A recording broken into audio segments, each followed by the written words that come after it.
Hopefully everyone can see my desktop now. A couple of items of housekeeping first before we get started. Number one, just wanted to let you know to mark your calendars. Mid-April, April 18th, that's a Wednesday, will be our next client and guest mixer. We'll probably have this be at the lunchtime hour.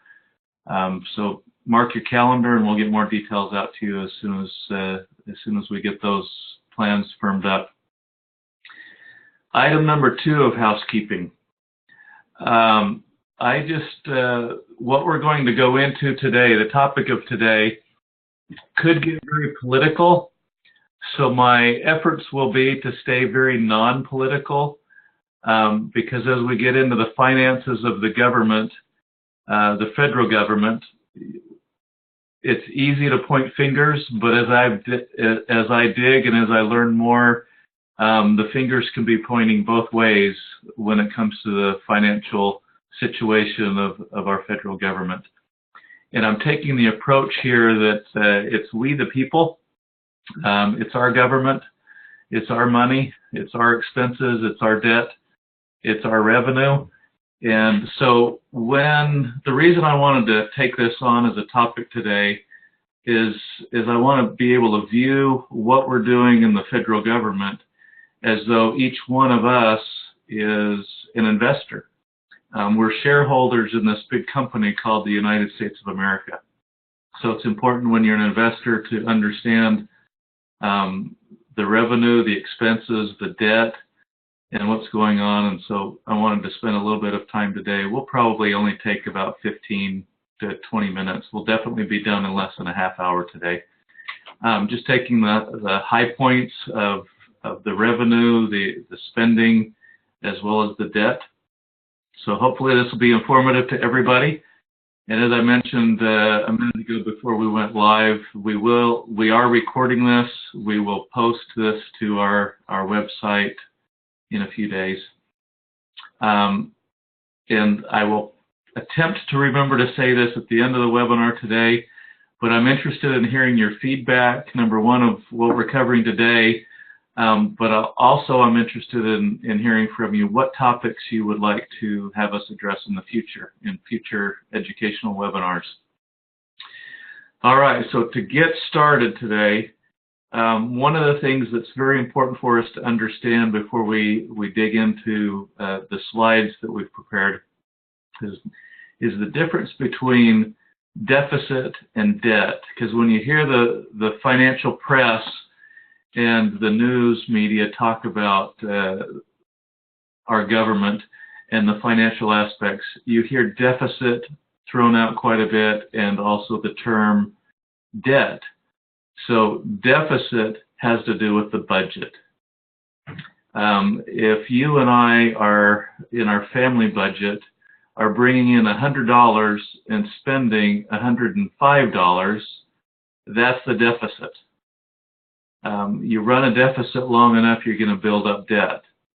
Well, that's where we are in our country, in our federal government, is we've been running budget deficits for quite a number of years, which builds up the debt. You and I, in our personal lives, can't do that for very long without having to declare bankruptcy. We have to balance our personal budgets. We have to balance our family budgets. Those of us that run businesses have to balance our business budgets. And for some reason, this company called the United States of America that's able to print money doesn't feel that important to manage its budget and stay within its budget. We've all learned from the time we were young to live within our means. And in fact, I've adjusted that a little bit, and I like to advise people to live below their means, so there's always a little bit of cushion. So it's important for us now as taxpayers and as shareholders in this business of the federal government to let our elected leaders know that we expect them to balance this budget and work on paying the debt off. So let's get into some of the details here. First of all, government spending, as we'll see here, is one of the major problems. And what we've got here, I went back, and the most detail I was able to find was 2015 and 2016 budget numbers. And so we've got Congressman Ryan, who put together back in 2014, 2015, this path to prosperity that he put forward as an opposition to or an alternative to President Obama's budget. So President Obama's budget there is in the red line, and Congressman Ryan, the Speaker of the House, put together his own version called Path to Prosperity, which is the green line. Now, as I mentioned, I'm going to try to play both sides of the fence or remain politically neutral here, but I find it fascinating that now that Republicans have the majority in the House, Senate, and White House, that we're not seeing anything related to this Path to Prosperity being proposed and passed.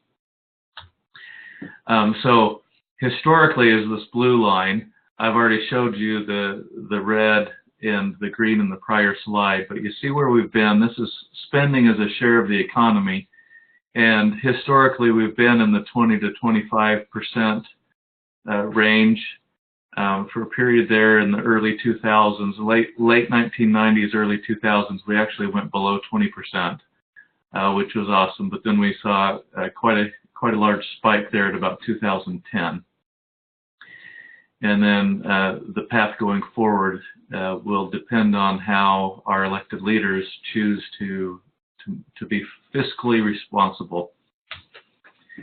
So a lot of people in politics, as well as taxpayers themselves and the public, like to say we're spending way too much on defense. So I wanted to show this interesting slide. In 1962, the defense budget was almost half of the entire federal spending. And by 2013, it was down less than a fifth, less than 20%, of 18%. And based on the direction that we're heading, by 2024, it'll be less than 10% of the overall spending. So you see that non-defense is getting bigger and bigger. And going forward, you'll also see the interest that we're paying on that debt begin to expand. So if you look at the 2024 pie in the bottom right-hand corner of the slide, if you can get rid of that interest on the debt and put it all to defense spending, then you're back to over 20% again. But it's all this non-defense spending that has encroached upon the entire budget. And it's debt that will, the interest on the debt that will begin to pick up speed. So here's some numbers, spending. Hold on just a second. This is fiscal year 2013. You see that the spending was $3.45 trillion. That's a lot of zeros if you want to write that out. You see in the left side, we've got the Social Security, Medicare, Medicaid, interest, and other mandatory. That's essentially autopilot spending. There's not a lot that we can do there without making changes to the foundation underneath. And by that I mean to cut down any spending on Social Security, Medicare, and Medicaid, there would have to be significant changes to the law. So that side, the left side there, is on autopilot, and it's cruising. But where we've got some discretionary items, we've got the defense spending, which was $625 billion, and then we've got the non-defense discretionary spending there, $576. And these numbers come from the Congressional Budget Office. Okay, for some reason I'm not clicking over. Okay, so this slide is no surprise to anybody here, especially the title of the slide. Spending is the problem. So if we look at the green along the bottom, that's our historical and projected revenue, and the red is the historical and projected spending. So if you go back to 2006, we've had a problem since then, and I'll show you other slides that show that it goes back even further. But revenue is projected from 2016, 2014 forward to be relatively stable. But spending, that's a pretty steep slope. And if your budget or my budget or our business budgets and the companies that we invest in handled their revenue versus expenses this way, the entire economy would be in shambles. So we need to encourage our elected leaders again to be responsible with the revenue that comes into the coffers of the federal government. So as I've mentioned a couple of times, family budget. So this is what it looks like based on President Obama's budget, and the growth of spending within the government is showing a little over 5% increase in spending, whereas the average family, the median family, the growth of their budget and their spending would increase less than 3%. So you see that the government's not in line with what the average taxpayer is doing. Excuse me, had a little frog in the throat there. So again, I mentioned Speaker of the House Ryan and his proposal there, the path to prosperity. This is not taking place at this point, but this was President Obama's budget, and by 2024, the deficit was going to be quite significant, and that's 2024 would be the spending deficit for that year. That's not cumulative. It's for that year would be $434 billion spent in excess of revenue coming in that year. And the path to prosperity proposal was by 2024 to actually start having a surplus in the annual budget. So let me go through a couple of the items of spending, and we're going to highlight the percentages here, because dollars get a little overwhelming. When you talk about $3.9 trillion, that gets kind of overwhelming. But interest would be $241 billion. Defense spending is about 15% of the budget. This, again, is 2016 budget. Non-defense spending is about 16% of the spending, and other was about 15%, Medicaid 9%, Medicare 15%, and Social Security is 24% of the spending. And you say, okay, that's quite significant, but what's our revenue? Well, our revenue is $3.3 trillion, and individual income taxes from the individual taxpayers filing the 1040 provides 47% of the revenues that come into the coffers. Now that may surprise many of you. You may have thought that the corporations pay the lion's share, but it is individuals that pay 47% of the revenue that comes in. And then 10% is coming from other, that's excise taxes, estate and gift taxes, and so on. Payroll taxes like Social Security, Medicare taxes that come out of paychecks, that's 34%, and then corporate income taxes makes up the rest, which is about 9% of the budget. So in the last budget, or the last tax law change that we incurred back in January, or that was passed back in January or December, that's effective for 2018 going forward, a lot of hype was in the press over the reduction of the corporate income tax and how significantly that will impact the revenues that come into the coffers. And as you can see from this, only 9% of the revenue comes in from the corporations anyway, so it'll have a very small impact on the revenues.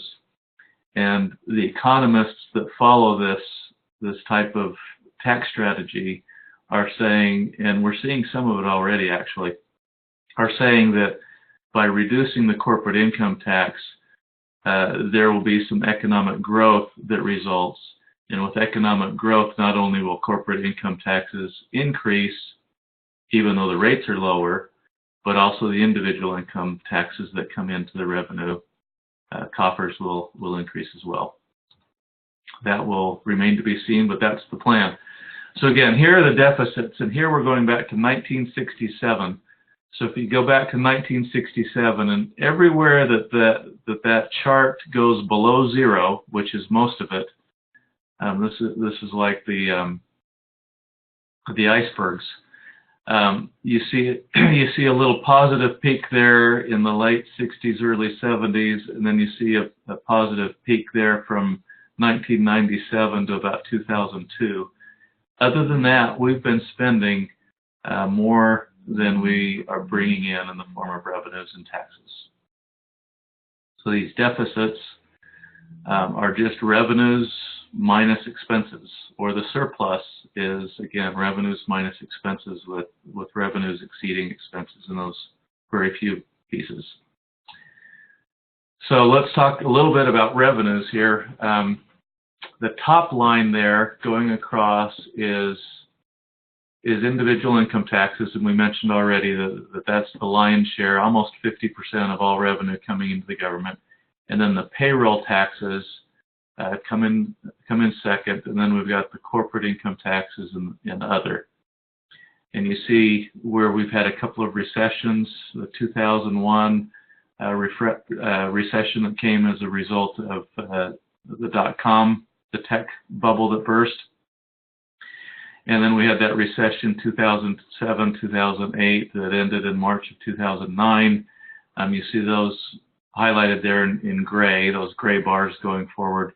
And you see that when there's a recession, the major impact is on the individual income taxes, because those recessions impact the individual income. And so as a result, the income taxes go down. So that affects, again, as a result, the revenue that's coming into the government. Again, revenues, this is putting it in dollar amounts, individual income taxes at the top, payroll taxes, corporate income taxes, and other. Now, one of the things that a lot of people argue is, well, if we reduce the income tax rates, that's going to reduce the revenue. Well, back in the 1950s, we had very, very high marginal tax brackets. In fact, the highest tax brackets were over 90%. They've been lowered over the years. We're now we've been at 39.6 being the highest. With the tax law change, we're now at 37% being the highest. But you can see just the correlation here. Revenue as a percentage of GDP, or tax revenue as a percent of GDP. Those are the red and green lines, respectively, near the bottom. You don't see major changes in those lines based on the tax brackets, the top income tax brackets, the marginal tax brackets in the blue line. So this is actually showing debt, not deficit. So now we're into debt, and our debt has been in existence. As you can see, this graph starts in 1940. Our debt increased significantly during World War II, and then we began whittling that away into the 70s, and we started creeping back up into the late 80s. We started decreasing that debt a little bit in the late 90s, and then we've been creeping up ever since. So some people wonder, well, who owns our debt? And back in 1970, it was all held domestically. 94% of it was held domestically. There were about 6% of it held internationally. Then in 1990, 20 years later, that 6% increased to 19%. And then as of 2013, foreign debt holders increased to almost half of all of our debt is held internationally. So again, this is going back to the crushing burden of debt here that we are exposed to. And so what drives our debt? You can see that the revenues are relatively stable. There's been a little bit of gyrations there based on the economy and the recessions that we've had, but relatively stable. But as you can see, the things that the expenses that are driving the deficit and therefore the debt. Remember, they're different, but one is tied to the other. When the deficit continues to increase or not be adjusted so that there's financial management happening at the federal level, we're spending more than we bring in, therefore we create debt.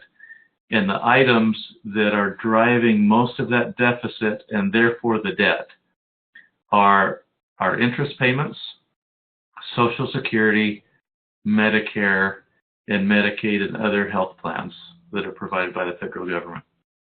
So as you can see, Social Security picks up speed there as the baby boomers continue to retire. And the net interest rate, or the net interest expense, increases at quite a rapid pace. That's being driven by two things. Number one, it's being driven by the debt itself is getting bigger, therefore the interest payments on the debt are increasing. Another thing that I don't know what assumptions are built into that graph for the net interest. My personal worry is that right now interest rates are very low and under control, so that net interest expense on our federal debt is relatively low. But if interest rates were more the norm, the historical norm, in the 5%, 6% range, that net interest could be quite choking on our federal budget because of the amount of debt that we have and the debt that's growing. That's all I have for today. I'll leave it with that one slide. I hope this has been informative. I hope that I should have had this before Texas was voting yesterday. Should have had this in advance. I apologize for that, but hopefully this has been informative to you. Again, please let me know your comments, how we can improve, and also what topics you would like to have us address in the future. Thank you for being with us. Again, I hope it's been informative. Hope you guys have a wonderful day. Enjoy the beautiful weather we're having here in Southeast Texas, and we'll see you soon. Bye-bye.